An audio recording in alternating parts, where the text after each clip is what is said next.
وَكُلُّ نَفْسٍ بِمَا كَسَبَتْ رَهِينَةٌ، پھر تم اپنے عمل کے حصار میں آ جاؤ گے، گھیرے میں آ جاؤ گے، اور تمہاری بدعمالیاں تمہیں پکڑ لیں گی، تمہیں چاروں طرف سے وہ نکلنے نہیں دیں گی۔ تم کہو گے میں بھاگوں، تو جواب آئے گا این المفر، اب نہیں بھاگ سکتے۔ تم کہو گے میں چھپ جاؤں، تو جواب آئے گا لا تخفى منکم خافیہ، اب نہیں چھپ سکتے۔ تم کہو گے میں لڑ کے راہیں بنا لوں، تو جواب آئے گا فانفذوا، آج نکل کے دکھاؤ، لا تنفذون الا بسلطان، آج تمہیں طاقت نہیں کہ تم نکل کے دکھاؤ۔ جزا سزا کا جہان شروع ہو گیا، عمل کا جہان ختم ہو گیا، اب یہاں کھرا کھوٹا الگ۔ وامتازوا اليوم ایھا المجرمون، آج مجرم اور محرم الگ ہوگا۔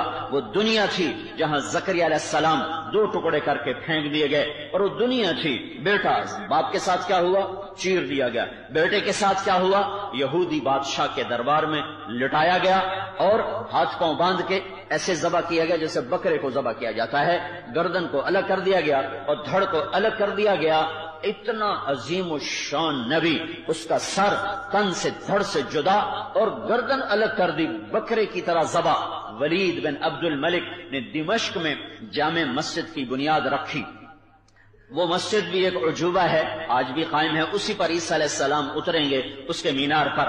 اس کی جب بنیادیں کھودی گئیں تو صندوق نکلا، صندوق کو جب کھولا گیا، بنیادوں سے صندوق نکلا، صندوق کو کھولا گیا تو اس پہ ایک نوجوان کا سر کٹا ہوا اور اس میں سے خون تازہ گر رہا تھا، کالی داڑھی، حسین چہرہ، اوپر تختی لگی ہوئی تھی، یحییٰ بن زکریا، یہ یحییٰ بن زکریا ہے۔